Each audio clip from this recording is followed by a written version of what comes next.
Welcome back to our lecture. आज हम लोग बिजली कैसे बनता है बादल में और ये कैसे गिरता है उसके बारे में पूरा बढ़िया से हम लोग देखेंगे। ठीक है ना, एकदम कंसेप्ट के साथ। फिजिक्स में जो इलेक्ट्रोस्टैटिक चैप्टर है उसको कंसेप्ट लगाते हुए बढ़िया से इसको समझेंगे। लाइटनिंग को, ठीक है ना, लाइटनिंग मतलब बादल में बिजली का चमकना और उसका गिरना भी। चले देखिए, पहले तो ये समझिए बिजली बनता कैसे है। जब चार्ज पार्टिकल गति करेंगे, मोशन करेंगे तो बिजली का निर्माण होगा। ठीक है ना, तो ये कौन सा चार्ज पार्टिकल कहाँ से आया बादल में चार्ज पार्टिकल, उसको हम थोड़ा सा बादल के संदर्भ में, क्लाउड के संदर्भ में बात करें तभी बढ़िया से हमको समझ में आए। चल देखिए, जैसे मान लीजिए जब तेज हवा चलते रहता है, जब तेज हवा चलते रहता है तो उस समय पहला बादल समझिए और ये समझिए दूसरा बादल है। ठीक है ना, ठीक है, सेकेंड, फर्स्ट और ये सेकेंड है। तेज हवा के चलने के कारण जब आंधी तूफान बहते रहता है तो उस समय दो बादल आपस में घर्षण खाते हैं, ठीक है, रगड़ाते हैं। तो चार्जिंग बाय मेथड और फ्रिक्शन से आप लोगों को मैंने बताया भी था इलेक्ट्रोस्टैटिक के फर्स्ट चैप्टर में। चार्जिंग बाय मेथड और फ्रिक्शन से जब दो वस्तु आपस में रगड़ाते हैं तो इक्वल और अपोजिट नेचर का चार्ज आता है। तो यही कहानी यहाँ भी बनने वाला है। दो बादल, पहला बादल ये मान लीजिए और ये दूसरा बादल आपस में जब रगड़ाएंगे तो दोनों आपस में चार्ज हो जाएंगे। एक पे प्लस चार्ज, ठीक है, और दूसरे पे माइनस चार्ज। जितना प्लस उतना ही minus, equal and opposite nature का चार्ज डेवलप होता है। चलिए, प्लस चार्ज वाला बादल हल्का होने के कारण ऊपर चला जाता है और माइनस चार्ज वाला बादल भारी होने के कारण नीचे आ जाता है। ऐसा क्यों? प्लस चार्ज वाला हल्का क्यों होता है ये भी कंसेप्ट मैंने आप लोग को बताया है।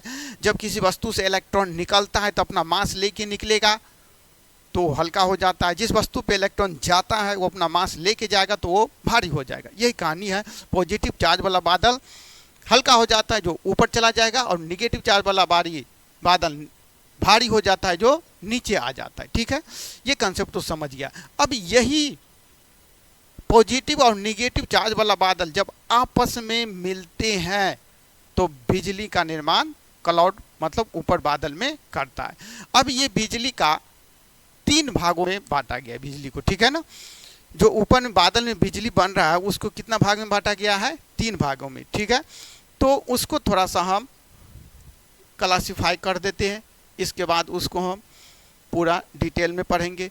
लाइटनिंग के कितने प्रकार बोले? तीन प्रकार। पहला intra cloud lightning, intra cloud lightning, intra cloud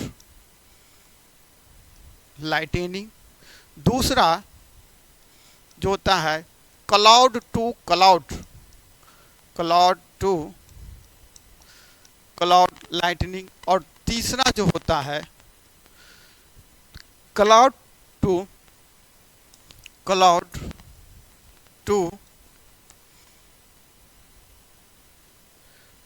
ground lightning, ground lightning. ठीक है ना, इंट्रा क्लाउड लाइटनिंग में क्या होता है समझिए इसको।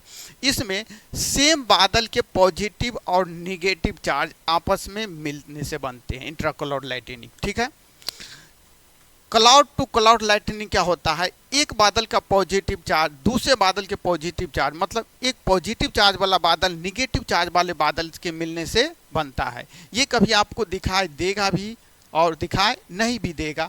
अगर दिखाई देगा भी तो उसका आवाज़ सुनाई दे भी सकता है और नहीं भी सुनाई दे सकता है। तो जब कभी कभी ऐसा होता है, आंधी तूफान जब बारिश होता रहता है, लाइटनिंग हो रहा है, बिजली चमक रहा है लेकिन आवाज़ सुनाई नहीं देता है, तो वो किस केस में होता है? क्लाउड टू क्लाउड या इंट्रा क्लाउड लाइटनिंग में। ठीक है, और तीसरा वाला जो आपको अभी पढ़ना है क्लाउड टू ग्राउंड लाइटनिंग, इसको बिजली का गिरना भी होता है। ये इसके बारे में थोड़ा बढ़िया से समझिए क्या होता है। इसको हम चित्र से आपको समझाने जा रहे हैं, ध्यान से समझिए। ये समझिए क्लाउड टू ग्राउंड लाइटनिंग का। ठीक है ना, क्लाउड टू ग्राउंड लाइटनिंग में क्या होता है समझिए। जैसे बादल का नीचे वाला हिस्सा जो निगेटिव चार्ज होता है, जमीन के किसी पॉजिटिव चार्ज वाला वस्तु, जैसे ये पेड़ समझिए, जब आंधी तूफान आ रहा है तो पेड़ का पत्ता भी घर्षण के कारण पॉजिटिवली चार्ज हो जाता है। तो ये बादल का निगेटिव चार्ज वाला हिस्सा जो नीचे है वो जमीन के पॉजिटिव चार्ज वाले किसी वस्तु की तरफ बहुत तेजी से आता है, बहुत सारा निगेटिव चार्ज बहुत हाई स्पीड से नीचे की तरफ आएगा, पॉजिटिव चार्ज जमीन के पॉजिटिव चार्ज वाले वस्तु की तरफ। तो इसी को बोलते हैं बिजली का गिरना भी, ठीक है ना। तो और इसी को इंग्लिश में बोलते हैं क्लाउड टू ग्राउंड लाइटनिंग, ठीक है। अब इसमें कुछ विशेष बात यह है जो कि इनका टेम्परेचर क्या होता है और इतना खतरनाक क्यों होता है, ये सारी बातें। तो देखिए ध्यान से, फर्स्ट पॉइंट हम आपको बता रहे हैं। पहली बातें,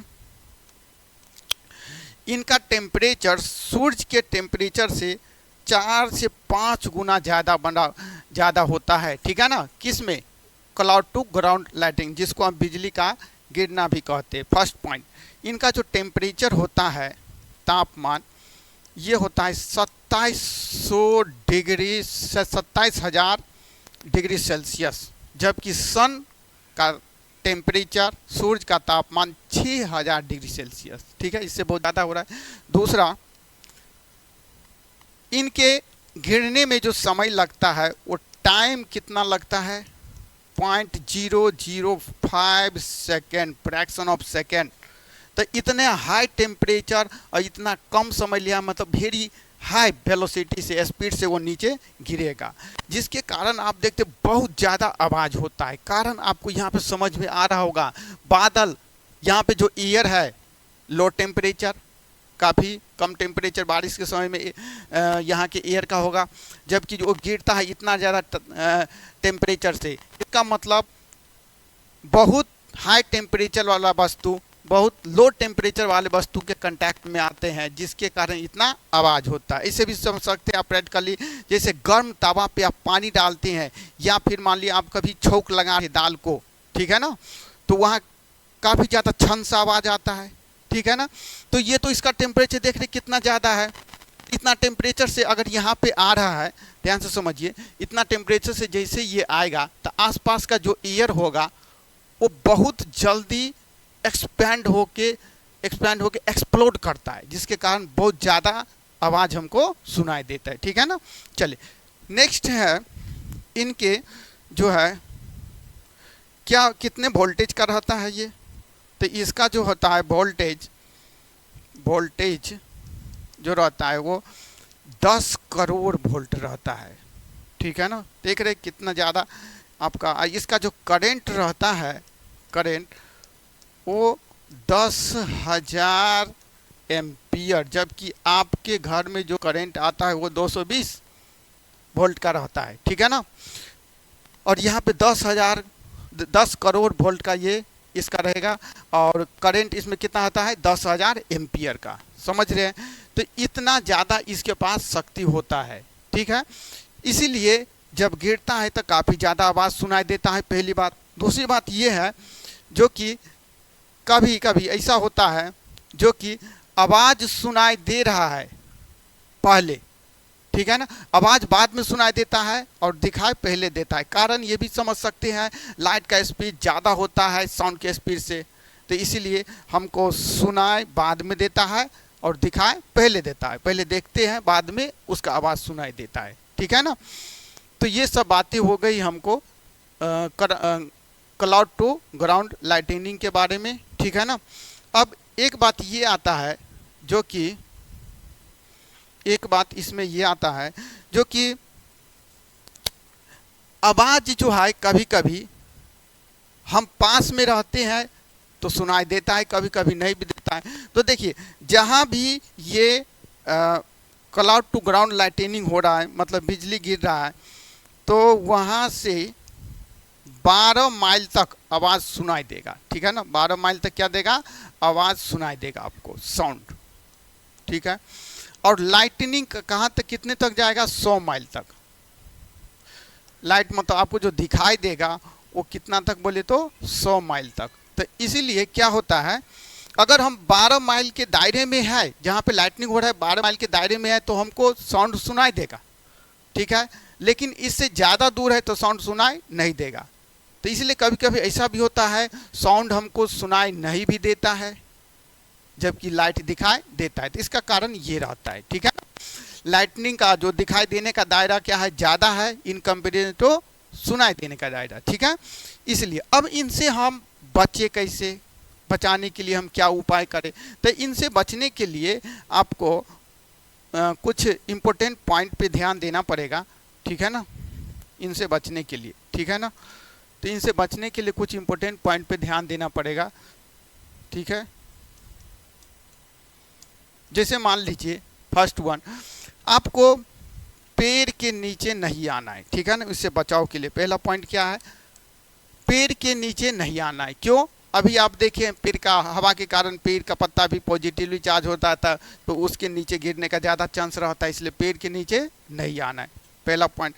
दूसरा पॉइंट, अगर आप जो है सो जैसे घर पे गिरने का चांस है, तो आप क्या करेंगे, घर पे अगर गिरने का चांस है तो यहाँ पे हम एक रॉड लगा देते हैं, ठीक है ना, जिसको बोलते हैं लाइटनिंग रॉड। ये जो देख रहे हैं आप, ये जो रॉड है ये वाला, इसको बोलते हैं लाइटनिंग रॉड, लाइटनिंग रॉड, ठीक है ना। ये कॉपर का बना रहता है, किसका बना रहता है बोले तो कॉपर का बना रहता है, ठीक है। इस लाइटनिंग रॉड को ग्राउंड से डायरेक्ट अर्थिंग कर देते, ग्राउंड से डायरेक्ट अर्थिंग कर देते, जिसके कारण जो बिजली इस पे गिरता है तो सारा का सारा जो है वोल्टेज वो किस में चला जाता है, ग्राउंड में। ग्राउंड कितना भी वोल्टेज को अपने में समा सकता है, तो इसलिए इस बिल्डिंग पे ज़्यादा इफेक्ट नहीं पड़ता है, ठीक है। इसके बाद अगर मान लीजिए आप जो है सो कार है कहीं पे या बस है, तो है ना, कार या बस है, तो कार के अंदर आप जा सकते हैं, किसके अंदर जा सकते हैं, कार या बस के अंदर जा सकते हैं, ठीक है। ये देखिए कार पे अगर वहाँ पे है तो कार के अंदर आप जब चले जाएंगे तो कार के अंदर जाने से क्या होगा, कार का जो बॉडी रहता है या बस का जो बॉडी रहता है वो मेटल का बना रहता है, कंडक्टर है, तो कंडक्टर के अंदर में इलेक्ट्रिक फील्ड जीरो होता है, ठीक है, तो वो अंदर में नहीं जाता है। बिजली जो है, करंट जो है बाहर ही फ्लो होता है, तो कार से होते हुए, कार के बॉडी से होते हुए ग्राउंड में चला जाएगा, आपको कोई प्रभाव नहीं डालेगा। लेकिन शर्त कार के अंदर जब बैठे तो उसके जो बॉडी है उसको टच नहीं करना है आपको, ठीक है। चलिए इसके बाद अगर मान लीजिए कुछ और पॉइंट है कैसे बचाव के कारण बचाव आप कर सकते हैं। तो इसके बाद जैसे मान लीजिए आप छाता लेके जा रहे हैं, तो छाता लेके जा रहे थे, छाता की डंडी को जो पकड़ते हैं तो वो भी तो लोहे का बना रहता है, इसलिए उस समय जब लाइटनिंग हो रहा है, बिजली गिर रहा है, तो छाता का यूज ना करें, ठीक है। आपको भागना नहीं है, भागने के कारण क्या होता है, एयर मॉलिक्यूल्स यहाँ रबिंग होंगे, तो रबिंग होने के कारण, घर्षण होने के कारण भी चार्ज हो जाता है उस समय, ठीक है ना, तो वो चार्ज के कारण अट्रैक्ट हो सकता है, तो आपकी बॉडी पे बिजली गिर सकता है, तो भागना नहीं है, ठीक है। तालाब या नदी के किनारे नहीं जाना है, फ्री स्पेस में नहीं जाना है, फ्री स्पेस में भी गिरने का चांस रहता है तालाब के कारण, तालाब जहाँ पे है या नदी है, ठीक है। इसके बाद आपको घर में जो खिड़की है उसको, खिड़की को पकड़ के नहीं रहना, क्योंकि उसमें मेटालिक ऑब्जेक्ट रहते हैं जिसके कारण वहाँ से आपको बिजली गिर सकता है। नेक्स्ट, अगर मान लीजिए आप जो है सो टावर या बिजली का खंभा है तो उसके पास भी नहीं रहना है। टावर या बिजली के खंभा में अर्थिंग होता है, वो चला जाएगा, लेकिन जब अर्थ में जो जाएगा तो वो पूरे अपने सरकमफ्रेंस, अपने जितना उसका पावर है उसको तो कवर करेगा, तो उस दायरे में अगर टावर या बिजली के खंभे के आसपास न रहे, ठीक है ना। तो इतने सारे बचाव है, आप इसके अनुसार जितना मैंने आपको बताया उसके अनुसार आप बिजली से अगर गिर रहा है कहीं पे तो इससे बच सकते हैं, ठीक है ना। तो शायद आपको जितना भी मैंने समझाया बिजली के बारे में कैसे बनता है, उससे बचाव के क्या उपाय है, ये सारा कहानी मैंने आप लोगों को इस लेक्चर में पूरा का पूरा समझा दिया, ठीक है ना। Okay, thank you.